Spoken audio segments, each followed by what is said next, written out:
Te damos la bienvenida a nuestro espacio virtual de Casa de Dios. Y ahora te invitamos a escuchar un mensaje de fe y esperanza para tu corazón. Mateo capítulo 13, empezamos del versículo 1. Sí. Aquel día salió Jesús de la casa y se sentó junto al mar. Y se le juntó mucha gente. Y entrando él en la barca, se sentó, y toda la gente estaba en la playa. Y les habló muchas cosas por parábolas, diciendo: He aquí el sembrador salió a sembrar, y mientras sembraba, parte de la semilla cayó junto al camino, y vinieron las aves y la comieron. Parte cayó en pedregales, donde no había mucha tierra, y brotó pronto, porque no tenía profundidad de tierra. Pero salió el sol y se quemó. Y porque no tenía raíz, se secó. Y parte cayó entre espinos, y los espinos crecieron y la ahogaron. Pero parte cayó en buena tierra y dio fruto, al cual a 100, al cual a 70 y al cual al 30 por uno. El que tenga oídos para oír, oiga. Acá quiero parar un segundito antes de continuar. Pero Jesús se paró ante la multitud y estaban sus discípulos también ahí. Y empezó a hablarles en parábolas, como ya dijimos. El propósito era que él iba a decir cosas más que importantes.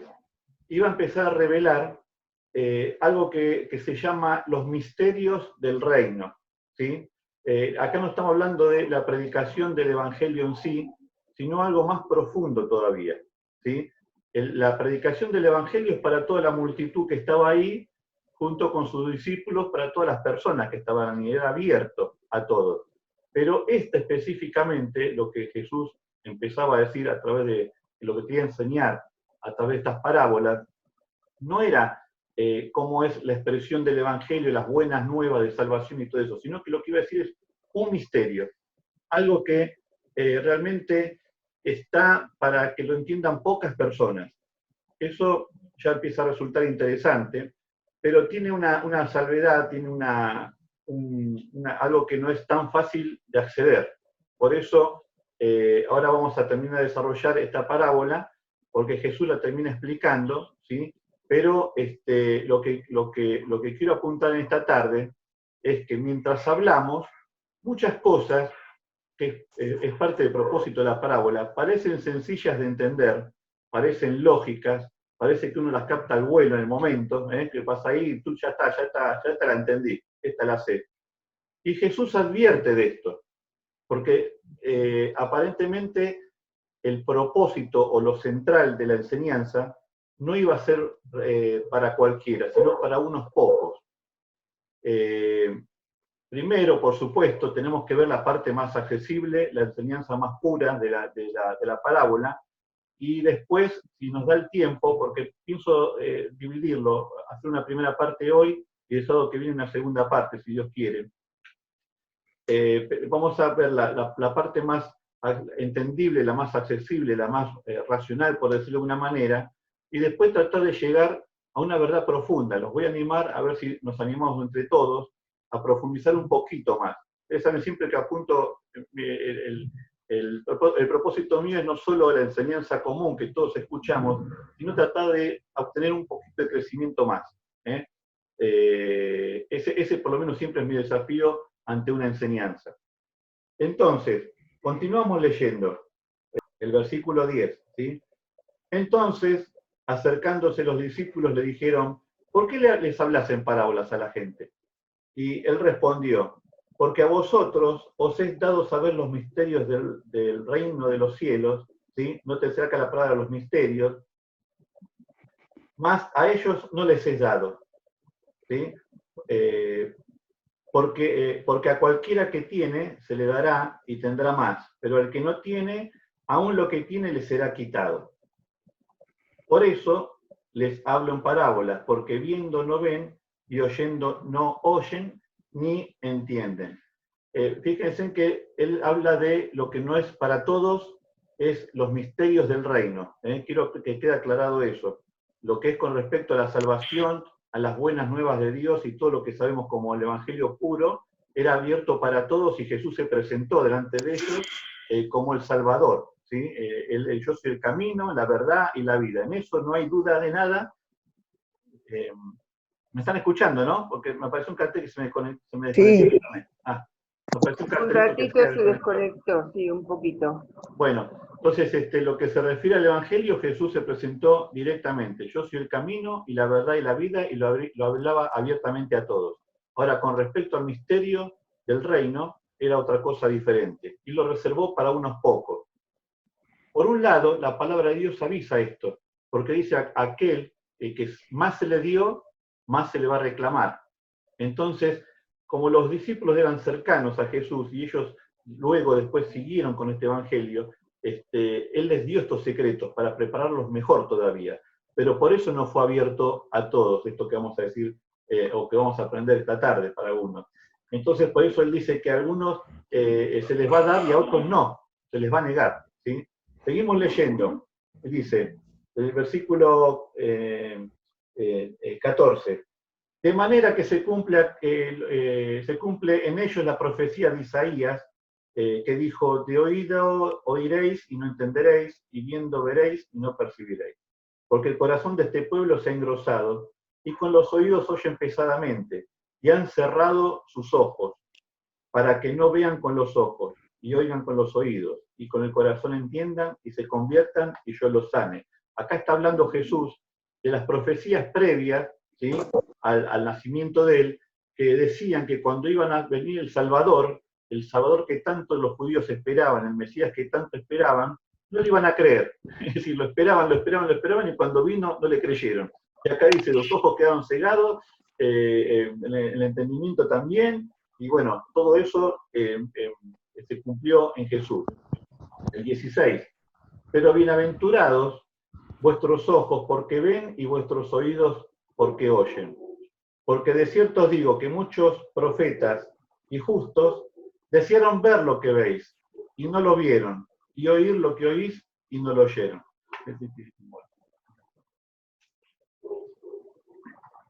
El versículo 18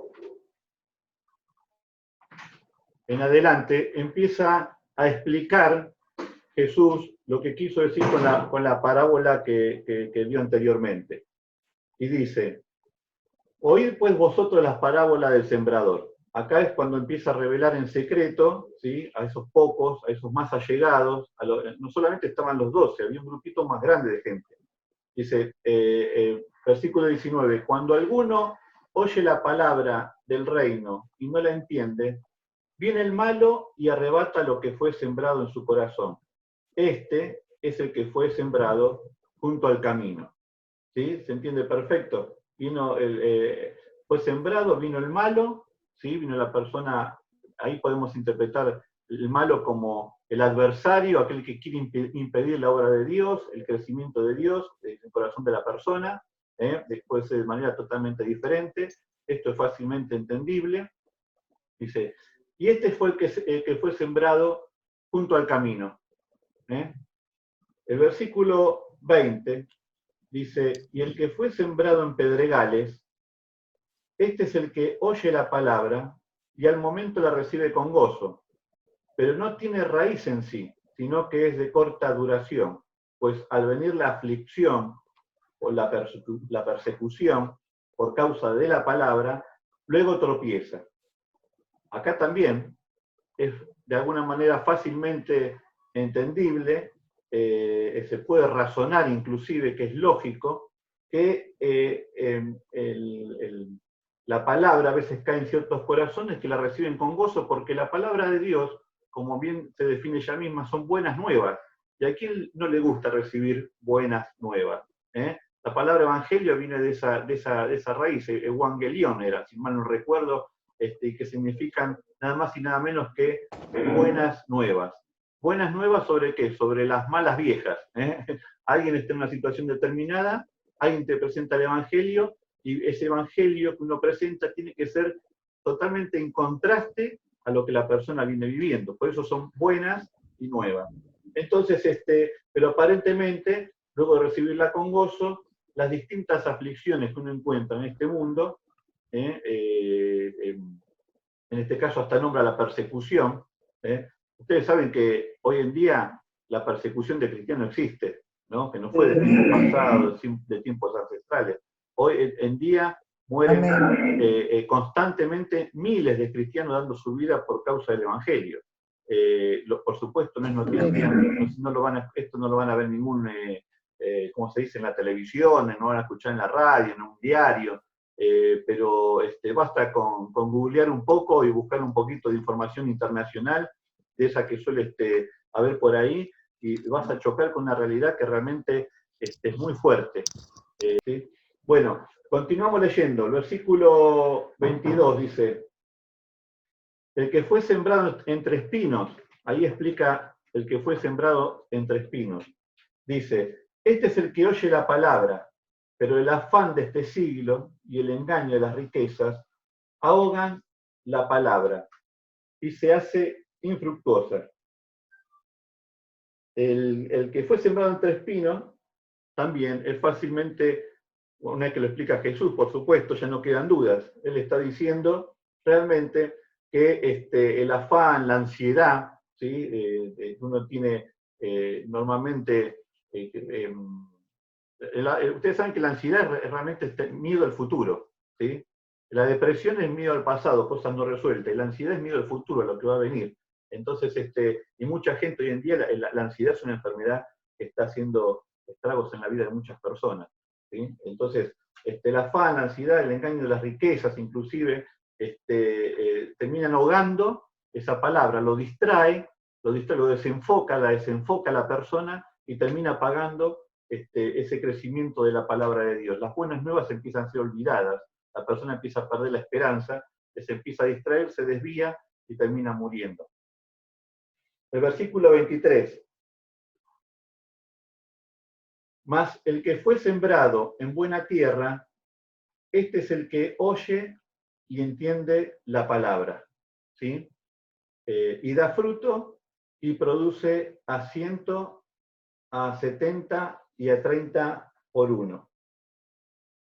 Acá termina explicando finalmente que un cuarto, ¿no? de esa torta, un cuarto nada más, es una porción realmente pequeña. Termina dando fruto y aparte, bueno, depende cómo uno lea las versiones diferentes, dice al 100, al 70 y al 30, y otros a veces al revés, dice al 30, al 60 y al 100%. Acá hay un tema de traducción, pero en realidad quiere decir exactamente lo mismo. Esa pequeña porción, cuando da fruto, da 30 veces más, ¿sí? 70 veces más y 100 veces más del potencial que tenía, o de lo que era esa porción. Y otro punto para tener en cuenta es que en todos donde cayó la semilla, en todo lo que hemos nombrado, la semilla tiende a crecer, ¿sí? Salvo creo que en el primero, si no me equivoco, siempre está la posibilidad, ¿sí? de que la semilla crezca. En esto que leímos recién, que no hay demasiado, digamos, si lo vemos lo más racional posible, o más natural posible, cuando Jesús lo explica, no hay demasiado misterio, porque está explicado, lo explicó Jesús. Dijo, esto es esto, lo otro es lo otro, y así fue nombrando las 4 posibilidades de crecimiento. Pero acá sigue enfatizando, dice que la palabra de Dios, dijimos, permanece para siempre, así que se dice que es misterio, aunque parezca que ya lo entendimos, evidentemente hay algo que se tiene que revelar a posterior. Ese es un poco el desafío que quiero dejar acá presente. Para aquellos nuevos que están acá escuchando por primera vez la parábola, quiero que entiendan que el sembrador, en este caso el que sale a sembrar, puede ser cualquier persona de nosotros. En el tiempo de Jesús, el sembrador era Jesús mismo, ¿sí? Porque él presentó el Evangelio de salvación a través de su propia vida, las buenas nuevas, y él por donde iba caminando iba sembrando esa palabra, iba enseñando y se iba presentando como el Salvador. De Jesús en adelante venimos nosotros nos convertimos en ese sembrador, que va caminando y va sembrando en distintos corazones y distintas personas que se nos van cruzando por el camino. Eso, esa acción, lleva pegado un misterio de cómo se comporta el Evangelio, que está representado en la semilla, de cómo se comporta cuando cae en el corazón de la gente. Por eso no tenemos que asombrarnos las distintas expresiones de cuando uno dice, yo le hablé de Jesús, le presenté las buenas nuevas e increíblemente no la entendió. Ahí tenemos el primer caso.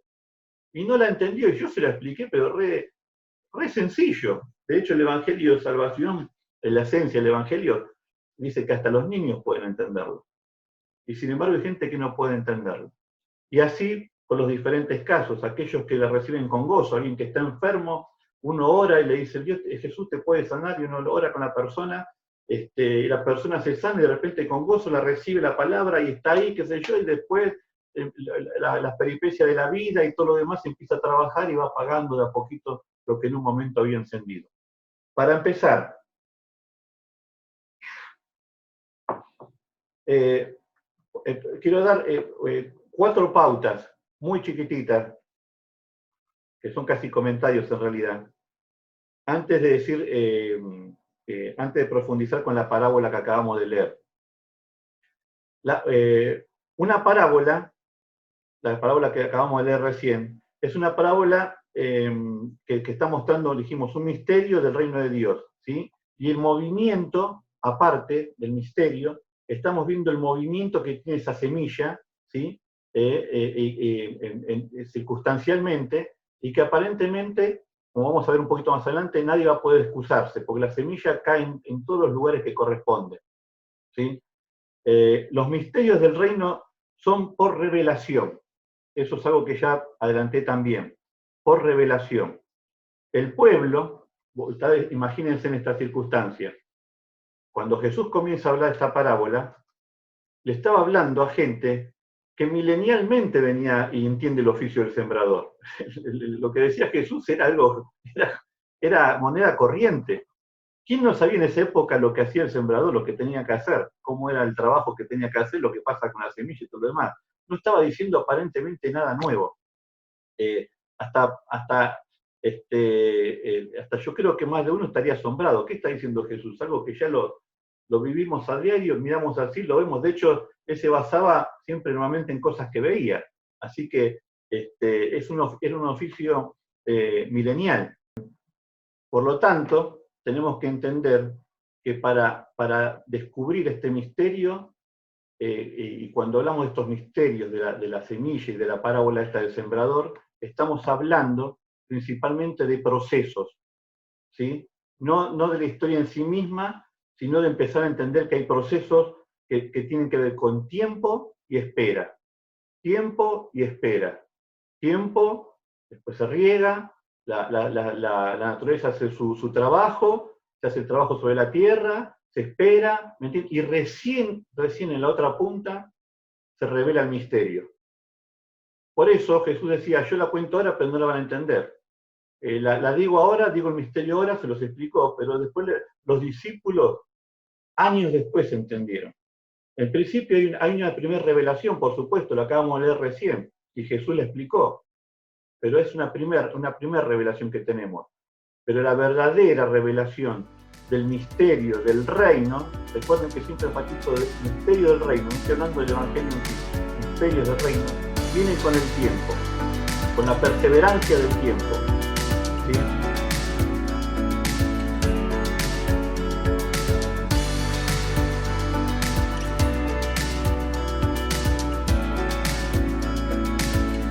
Había un pastor, está todavía el pastor, se llama Juan Miller, un pastor realmente, un maestro de la palabra, a mí me ayudó muchísimo en mi vida, y él predicaba sobre esto, y unas enseñanzas, yo las tengo grabadas, que realmente Dios lo usó muchísimo, para salir un poquito más allá de lo clásico, ¿no? Y él solía profundizar, le gustaba profundizar mucho.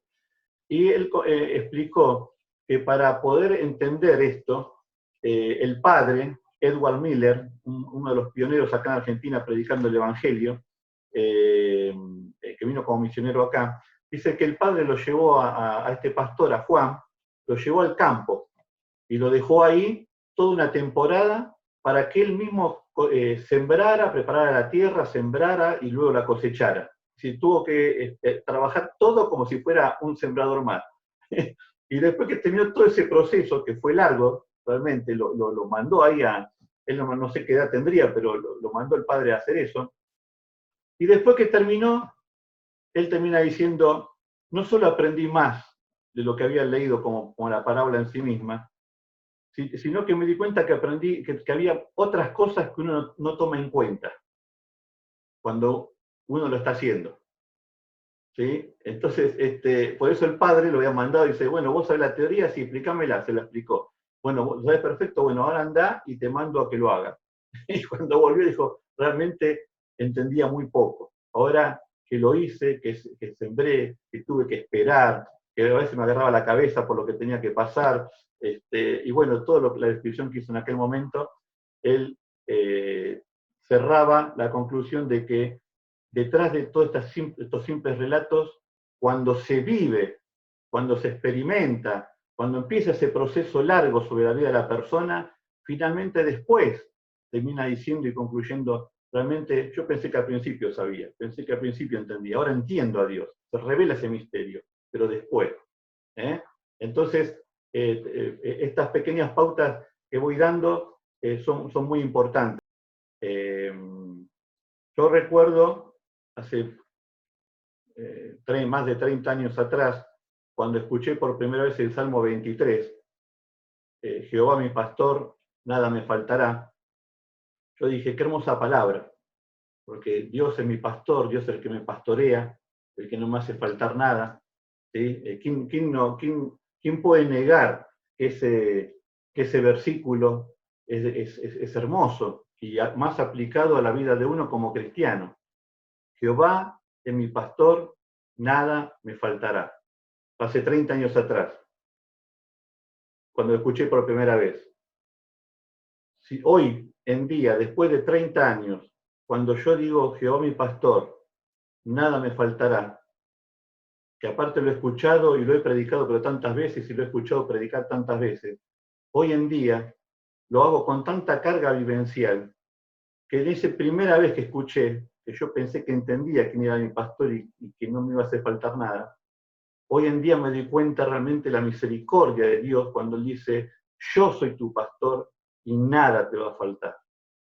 Porque tuve que pasar distintas circunstancias, ese proceso de la palabra, lo vivencial, hasta llegar 30 años después y decir, ahora entiendo. Y van a pasar otros 30 años después, y después de esos 60 años, ahora entiendo, no sé hasta cuánto Dios me dé vida, pero se cumple que Dios dice, mi palabra es viva y eficaz. Viva y eficaz. Algo que está vivo no está muerto, y algo que está vivo prevalece y permanece. Entonces, cuando uno dice, cuando yo decía en aquel momento, recién convertido en los primeros pasos de mi fe, Dios es mi pastor y nada me va a faltar, Él lo prometió, y a lo largo de mi vida, luego de mi matrimonio con Marisa, hemos pasado momentos muy difíciles, económicos, momentos en que uno cuenta el centavito, pero en todo, absolutamente en todo, hermanos queridos, nunca Dios nos hizo faltar nada. Y las veces, ¿no? Porque hemos pasado situaciones económicas muy difíciles, muy difíciles. Las veces que realmente recibimos ayuda extra, fue porque nosotros no la pedimos.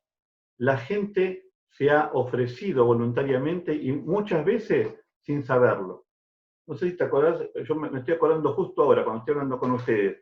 Una vez estábamos con Marisa, realmente pasando una situación bastante difícil, económica, y hubo una hermana que nos llamó porque quería que fuéramos a orar por ella. Y cuando fuimos a orar por ella, le digo, voy a decirlo, Susana, se llama Susana, una hermana muy querida en Cristo, nos llamó para que oremos por ella. Y realmente dijo, quiero verlos, hace rato que no los veo. Bueno, nosotros fuimos, cuando llegamos a la casa nos tiene una sorpresa gigante. Nos tiene un sobre con plata, ¿te acuerdas? Dice, mira, hermano, yo sé que ustedes no me lo van a querer aceptar, y bueno, nos hizo todo el preview de que lo que normalmente uno suele hacer. Dice, pero Dios me dijo que tengo que separar esta plata para ustedes. Las tengo que dar, ustedes tienen que aceptarla. Y nos miramos con Marisa y nos asombramos de la misericordia. ¿Quién le comentó? ¿Quién le dijo? Era Jehová mi pastor, nada me faltará. Circunstancias como esta que estoy contando yo, no solo a nosotros nos ha pasado un montón de veces, sino que no he tenido que pedir prestado a nadie, ni pedir plata a nadie. Dios siempre nos proveyó de una manera o de otra, y estoy 100% seguro que del lado de ustedes también ahora, mientras yo estoy hablando, se van acordando de diferentes situaciones en las cuales Dios proveyó milagrosamente. ¿Sí? Entonces, entendamos esto. Para entender este misterio, por más que yo lo explique, o quien venga a explicarlo, el mejor teólogo del mundo, no se puede entender si no se vive, y si no se pasa por ese proceso de fe, por ese proceso de riesgo. A veces la semilla recibe poca agua y tiene que esperar a que en algún momento la gracia de Dios haga llover y ahí tomamos nuevas fuerzas. Pero así es la palabra, así es el proceso de la palabra de Dios en el corazón de la gente.